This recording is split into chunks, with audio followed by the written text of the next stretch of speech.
Halo, Assalamualaikum teman-teman. Si Hobi Nyetet lanjut lagi bikin coret-coret ringkasan Al-Quran ya. Kali ini kita akan bahas ringkasan juz 2. Ini yang aku highlight. Yang benar hanya dari Allah Subhanahu wa Ta'ala, yang salah dari aku sendiri. Selamat belajar teman-teman. Di juz 2 kali ini masih surat Al-Baqarah ya, kayak kemarin, tapi lanjutannya 142 sampai 252 masih bersambung. Topik di dalam juz ini tuh banyak banget. Aku coba rangkum ya ke dalam 5 poin. Jadi ada topik awalnya itu pemindahan kiblat dari Masjidil Al-Aqsa ke Masjidil Haram, kemudian definisi orang sabar, definisi orang-orang bijak, berbagai macam hukum dari makanan halal, haji dan umroh, kisos, puasa, wasiat, etika bercampur dengan pasangan, infak, berperang, bahkan tentang khamar dan judi, nikah beda agama nih, haid, kemudian cerai, tolak dan menyusui. Terakhir, kisah Bani Israel lagi, tapi ini sepeninggalan Nabi Musa ya, ketika beliau sudah wafat, terutama chapter Jalut versus Talut. Let's go! Nah, pertama tentang pemindahan kiblat ya, dari Al-Aqsa ke Al-Haram lagi. Aku coba gali lebih dalam sih tentang hal ini dari berbagai sumber, karena penasaran banget. Dan sebagai YouTube scholar, tentulah ya aku googling di YouTube ya, haha. Sumber-sumbernya aku attach di description. Tapi sebelum discuss about this further ya, kita harus flashback juga sih tentang geografi dari Al-Haram dan Al-Aqsa ini. Coba kita go to Mekah ya, di mana ada Masjid Al-Haram. Kita juga bisa ngeliat di mana itu Madinah, tempat Rasul hijrah. Yang nanti itu ini Madinah ya. Madinah, terus itulah Al-Aqsa di Yerusalem, di utara sana. Nah, kita bisa lihat di sini kan, Madinah itu ada di antara Mekah dan Yerusalem gitu. Jadi ini coba kita lihat lagi Mekah, Madinah, kemudian Yerusalem. Madinah ada di antara keduanya. Kita bisa lihat berbagai peristiwa yang terjadi. Kenapa sih terjadi perubahan ini, perubahan kiblat ini? Rasul itu hijrah ya ke Madinah karena situasi Mekah makin tidak kondusif dengan perkembangan Islam. Kemudian awalnya kita itu Muslim menghadap Ka'bah ya saat sholat. Kemudian setelah peristiwa Isra Mi'raj, Rasul terbang ke langit ketujuh, kita diperintahkan untuk menghadap ke Al-Aqsa karena berbagai hal. Para nabi terdahulu juga sholat menghadap ke sana. Kemudian tes ya, ujian kepada para orang-orang Arab yang sangat mengagungkan Ka'bah. Mau nggak mereka ini mengikuti Nabi Muhammad gitu, karena Ka'bah itu udah menjadi heritage mereka. Tapi kemudian Islam dianggap mengikuti agama Yahudi karena Yahudi juga menghadap kiblat yang ke Al-Aqsa gitu ya. Jadi sebenarnya Rasul itu ternyata lebih prefer menghadap kiblat yang Masjidil Haram. Akhirnya setelah sekitar 16-17 bulan sholat menghadap Al-Aqsa, Allah akhirnya mewujudkan keinginan Rasulullah SAW kembali untuk menghadap kiblat, dan itu beliau senang banget. Dan tujuannya memang hanya untuk membuat Rasul senang gitu ya, karena saking cintanya Allah kepada Rasul beliau. Nah, I would suggest ya for us to dig deeper on this story, karena aku juga masih punya banyak pertanyaan yang ingin aku jawab yang belum sempat kita jawab di sini, tapi kurang lebih begitu ya teman-teman. Akhirnya until today kita semua menghadap Al-Haram ya, insyaallah. Nah, yang kedua itu adalah definisi orang-orang yang sabar. Ini di ayat 153, 158 sampai 157. Kalau ditranslasi Quran bahasa Inggris itu, kata sabar itu artinya sebagai perseverance ya. Aduh, bener gak sih aku ngomongnya? Nah, we'll check here ya. 153. Oh, you who believe, seek help with patience, perseverance, and prayer. Allah is with love. Allah is with those who patiently persevere. Yang di highlight itu persevere-nya ya. Kita lihat nih arti persevere itu si persistence doing something difficult. Jadi itu gigih gitu ya. Kalau aku melihatnya, giginya itu konsisten dan sabar. Kalau gitu, apa dong arti bahasa Arabnya? Apa dong bahasa Arabnya sabar itu sendiri ya, yang menurut orang Indonesia sebagai sabar?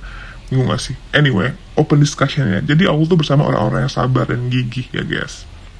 Nah, kalau sabar sendiri dalam bahasa Arab, ini di Wikipedia Arab ya, kita lihat itu ya sama ya, perseverance ya gitu, gigi. Dan berikutnya sampaikanlah kepada kabar gembira kepada orang-orang yang sabar, yaitu yang bila ditimpa musibah mengucapkan innalillahi wa inna ilaihi raji'un gitu. Karena manusia akan diuji dengan sedikit ketakutan, kelaparan, kekurangan harta jiwa, buah-buahan, dan sampaikanlah kabar gembira kepada orang-orang yang sabar, yang tadi terus berusaha dan mengucapkan innalillahi wa inna ilaihi raji'un. Kami milik Allah dan hanya kepadanya lah kami kembali. Ini aku highlight ulang, patient perseverance and keep going, gitu ya. Dan itulah mendapat ampunan dan rahmat dari Tuhan mereka. Yang ketiga itu definisi orang-orang bijak ya, di ayat 177 adalah orang yang beriman kepada Allah, kepada hari akhir, kepada malaikat, kitab, dan nabi, memberikan harta yang dicintai kepada kerabat, anak yatim, orang miskin, musafir, peminta, dan memerdekakan budak, sholat, zakat, menepati janji, dan sabar, dan gigih lagi guys. Yang keempat ini hukum-hukum ya, banyak banget tadi, aku nulis 15 ya, sebenarnya kayak ada 14 aja. Makanan halal ya pertama. Jadi di ayat 168 dituliskan kita harus makan dari yang halal dan yang baik gitu. Yang ke berikutnya dari rezeki yang baik gitu. Dan Allah hanya mengharamkan itu bangkai, darah, daging babi, daging hewan yang disembelih dengan menyebut nama selain Allah. Nah kalau nggak disebut nama-nama apa-apa boleh nggak sih? Nah ini para pencari celah nih ya, gimana tuh? Nah, hukum yang kedua tentang haji dan umroh banyak banget penjelasannya di sini terkait tentang Safa Marwah, bagian dari ibadah haji umroh, dan kita dianjurkan untuk menyempurnakan ibadah haji hanya untuk Allah. Ini berbagai tata cara yang ada, kemudian bekal terbaik untuk haji adalah takwa. Ya, pokoknya kita harus daftar haji segera biar ngeh gitu ya. Kemudian hukum yang ketiga itu kisos, pembalasan yang setimpal. Agak ngeri ya, tapi kalau kita mau memaafkan itu lebih baik. Bukan lebih baik sih, baik lah pokoknya ya. Kemudian tentang wasiat untuk kedua orang tua, untuk kerabat dengan cara yang baik. Wasiat tidak boleh diubah, tapi jika ada yang dirasa tidak adil maka boleh diubah. Ini to be discussed ya. Kemudian tentang puasa, seperti yang kita udah biasa tahu lah ya. Kemudian etika bercampur dengan pasangan saat puasa itu boleh setelah berbuka, di luar bulan puasa bercampur dengan cara yang baik. Kemudian juga ada popular phrase, fitnah lebih kejam daripada pembunuhan. Kita sering dengar ya, konteksnya saat berperang pada bulan haram itu nggak boleh, lebih nggak boleh lagi tuh ketika menghalangi di jalan Allah dan ingkar kepadanya. Kemudian infak pada orang tua, kerabat, anak yatim, orang miskin, musafir. Berperang Allah juga ada panduannya di sana. Kemudian tentang khamar dan judi, ada dosa dan manfaat, tapi keburukannya jauh lebih besar. Ini disebutkan ya, bukan aku yang bilang ya di sana. Kemudian nikah nih, beda agama yang hits banget. Aduh, kalau mau jadi followersnya Allah ya, please jangan ya gengs.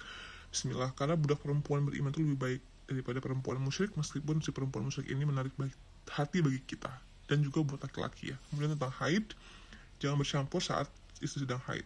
Cerai talak juga banyak banget di sini. Hati-hati kalau bersumpah tidak mau menggalau istri. Kemudian tentang masa idah dan menyusui itu emang harus 2 tahun.